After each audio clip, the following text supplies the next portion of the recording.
Thanks for joining us on the Future Food Show. This episode is part of the Transforming the Future of Proteins series, where we explore the work of XPRIZE Feed the Next Billion, a global incentivized competition that challenges innovators to reinvent alternative proteins. On this episode, we're excited to host Ziliang Yang. Ziliang is the founder and CEO of CellX, a leading cultivated meat startup in China. Over the past 3 years, he has built a team of 40 and raised about $20 million to bring cultivated meat products to consumers in China and around the world. He was recognized as Forbes Asia and Forbes China 30 Under 30 in 2022 and a top 50 entrepreneurs by Innovation China. He has been a flexitarian for 6 years and cares deeply about the negative impact of factory farming on the environment, humans, and animals. As an impact entrepreneur, he is working to create large-scale social impact through a sustainable business model. Ziliang, I'd like to welcome you to the Future Food Show. Thanks, Alex. Ziliang, tell us a little bit about your background. Yes, I grew up in China, Beijing, and actually moved to the US around 11 years ago. Actually, my background wasn't in cell culture meat, cultivated meat, not even in food science or biotech. I was a management consultant at BCG before starting CellX. And you'll probably ask me why. Why are you doing this? It's really a personal story. I have been a flexitarian for the past almost 80 years now. And I think what really first moved me was that connection with animals. And when I first saw that how animals were raised and how is meat being produced, I was really shocked and really, refused to eat meat anymore. So I think that's the backstory. But at the same time, I also realized that meat is very personal and it's also very emotional for lots of people. And it's very important for our society and for our culture. And that's why I always say to people that I am a flexitarian that loves to eat meat, but try to minimize my consumption of meat whenever possible. That's why I started this company to recreate meat, the same texture, taste, nutrition, but just through a different production method. Yes, I think that's where it all began. Cool. And so you're based in Shanghai now, is that correct? Yes. So I came back to China about 3.5 years ago and started CellX mid 2020. How is the flexitarian diet, or even, I guess, this new concept of cultured meat or cultivated meat, how is that actually perceived in a city like Shanghai? I think it really depends on who you talk to. But I think the overall message that I get is people get super excited. They wonder, why are you doing this? What is this? They are very keen to try it out. So I think they're super excited about this new production method.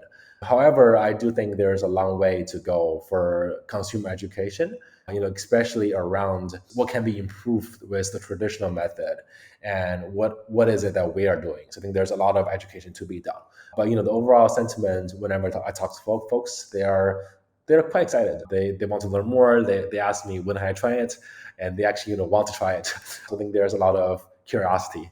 That's cool. And so to dig a little bit deeper, tell us about what CellX is and how your approach is different, and maybe what kind of meats or products you are targeting. Yeah. So I would describe us as a platform technology company. So we don't focus on one specific type. We're developing technologies that can be utilized across different species. So essentially, what that means is we have multiple pipelines, multiple platforms. By platform, I mean cell line, media, bioprocess, product development, all of these platforms. By pipeline, I mean different species. So far, we have a cell bank of around 20 different cell lines from multiple different species. All of these are immortalized cell lines, and we have been able to suspension adapt multiple of these in suspension culturing, and has been able to scale up one of these to 2,000 liter bioreactors as we speak. And this is the pipeline that we're pushing through right now. Our goal is to submit the market approval this year, hopefully get approved by 2025, and we'll be on the market then. Is your first target market going to be China or somewhere else? Unfortunately, I think China still takes a bit of time in terms of regulation. There has been a lot of discussion, lots of discussion and interest from the regulator. But I don't think China is ready to approve now. So that's why we're actually going overseas to international markets first. And then I think China will be ready with the next 3 to 5 years. We can always come back to the China market. I see. Okay. And then I guess when it comes to building a facility and kind of acquiring the necessary equipment, how is it to run a biotech company in Shanghai? And are there a lot of other biotech companies maybe nearby when it comes to like the startup scene? Yeah, so I think Shanghai is actually a major biotech hub in China, and there's a lot of biotech companies, either as medicine or even the upstream suppliers, media, bioreactors. There's a lot of existing infrastructure and ecosystem in place, and I think that's one of the main advantages of a cultivated meat company in China or in Shanghai is there is that ecosystem where we are able to source or even co-develop low-cost media for our industry as well as bioreactors. I think these are really key, upstream, upstream supply for us. So I think there's a lot of that already in place. And also from a cost point of view, it's also very attractive from a cost point of view. I think that's partially the reason why we're able to produce at a significantly lower cost and being able to scale up quickly here in China. Absolutely. So let's talk about XPRIZE and the Yeah. Feed the Next Billion challenge. When did you first hear about the XPRIZE Feed the Next Billion challenge? And I also wanted to ask, how does it feel to be the only cell cultivated meat company as part of the finalists? It's exciting. I wish there were more, but I think it's very exciting. When I first heard about this, I think it's exactly the mission that we are on. So earlier I mentioned my personal story, but I think that's only part of it. So I think I like to describe myself having both side of things. I mentioned some of the more emotional side of things, the connection with animals, but I think I also have a very logical and also rational side. And I think actually that's how I first got interested into the industry, is from a rational point of view. I see that humanity face a lot of challenges, and the major ones that I see is climate as well as food security. And I think that's exactly the theme with the X Prize, which is feed the next billion. And I think that's actually the mission of the company. We exist to create new protein, a more sustainable protein for future generations of humans. Now, the XPRIZE challenge calls for a whole cut piece of chicken or a whole cut piece of fish. Can you, or like, have you announced which kind of one you're working on, or can you tell us a little bit more about that? Yeah, so earlier I mentioned that we have multiple pipelines. So actually, within our pipeline, we have both chicken and fish. But I think the one that we're going with X Prize is chicken. This one is more developed from our side, and we have more confidence. But we also have fish, being developed in house as well. How big is your team right now, and what are some of the next big challenges that you're working on? And it doesn't have to be kind of focused or related to XPRIZE. Yeah, yeah. So our team is just a little bit shy of 50. We're 40 something strong. 80% of the team is R&D. 40% actually has experience either living or working overseas. So I would say quite international team. And the 30% PhD holders for the team. And also we have raised 4 rounds of funding over the past 3 years, a little bit over 20 million in total, and about to start Series B next year. So I think that's where we are. In terms of challenges, I think the biggest one for our industry is really how do you scale up at a low cost? Especially the cost piece. I think this is a major thing that is currently, I wouldn't say stopping, but I would say is a bottleneck for our industry. And I think we are fortunate to have developed multiple really good cell lines as well as our own media formulations, so that we are actually already been bringing the cost down to around 100 USD per kilo. But I think, obviously that is not the end. There is a long way to go, and I think our goal is to, within the next 5 to 10 years, really bring that cost down to single digits. And that's where we're working towards. I think that's from a cost point of view. Number two is scaling up. Right now, we have built China's first pilot facility for cultivated meat, and this one has multiple lines of 1,000-liter bioreactors. But I think this is only a pilot. Our plan is to build a production facility by 2025, which is able to produce hundreds of tons of cultivated meat per year. So I think that's something that we're working towards as well. That's number two. Number three is from a product point of view. Now we have more raw material to play with. We're really, putting lots of efforts on product development.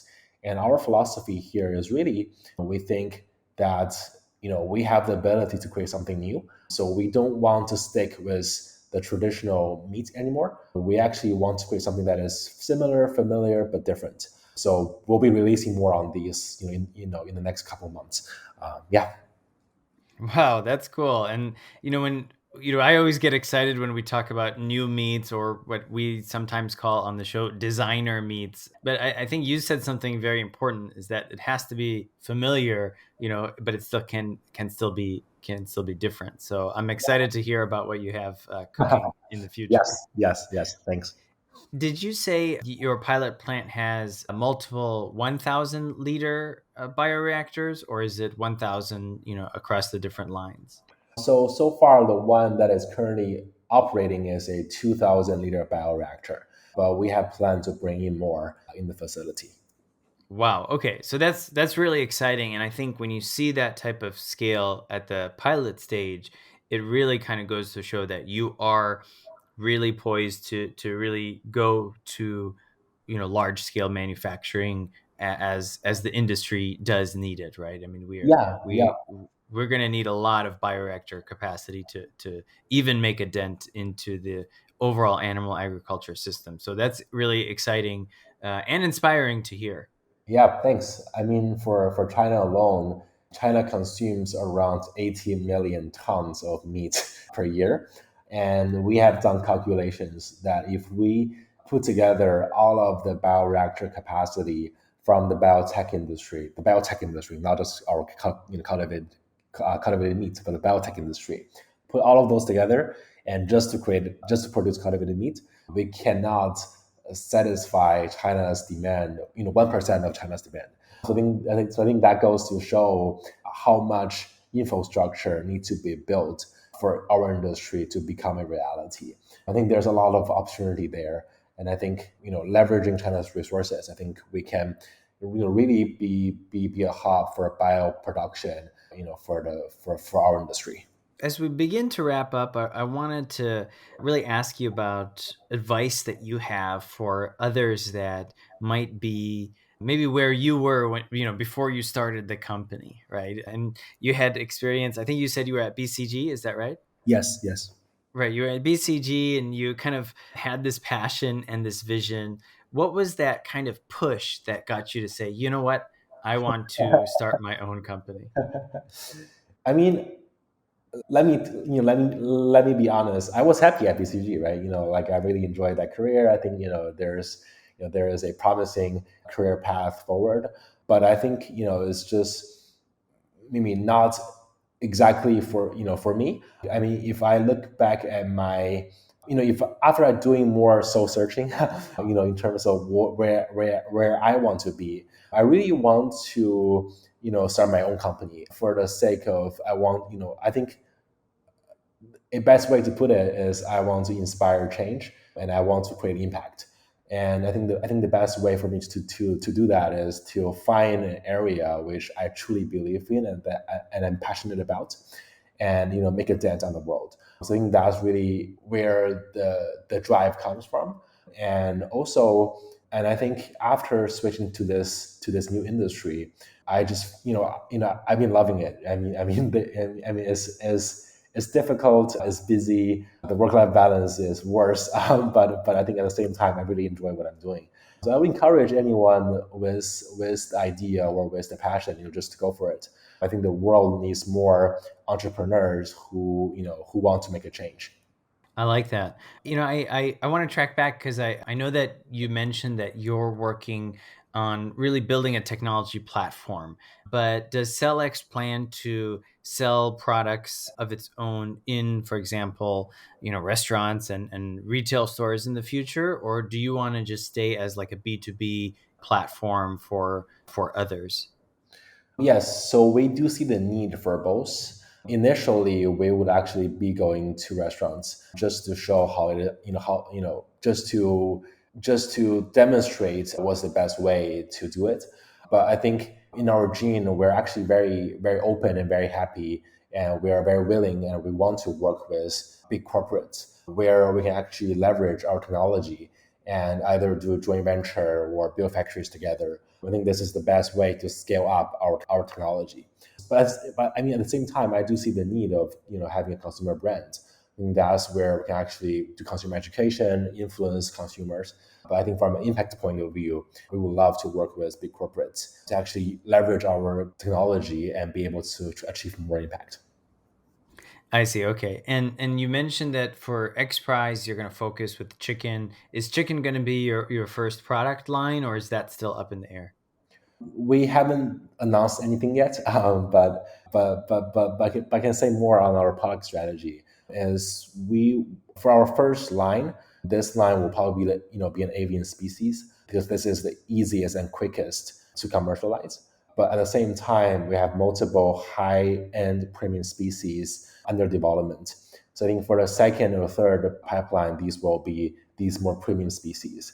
And we do believe, it is a cascade, meaning that we will start with the premium ones, and then as we scale up, as we reduce cost, we'll be able to launch more mass market products. So I think just to summarize, we'll start with premium, but that's not where we'll end, because I think the mission of the company is create impact. So we want to end with mass market products at an affordable price. But it's just at the beginning. The more premium species will be something that we can do in the short term. I see. Okay. And that makes sense. And I think that's an approach that also will get people talking, right? Yeah. Selling out at restaurants and that kind of thing. Yep. You could learn more about CellX at www.cellx.cn. Ziliang, is there any last insights or announcements or anything like that you would like to share with the audience?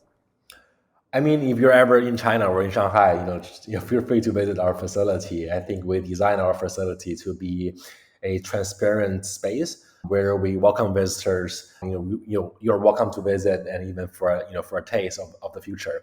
And we believe, personally, I believe humanity is on a journey to transition from the traditional factory farming method of animal protein to a more diverse source of protein in the future. And we're on this journey to create different proteins. We'd love to host you here in Shanghai if you're ever here in China. That is an amazing invitation, and I want to thank you for being on the Future Food Show. Thank you, Alex. This is your host, Alex, and we look forward to seeing you on our next episode.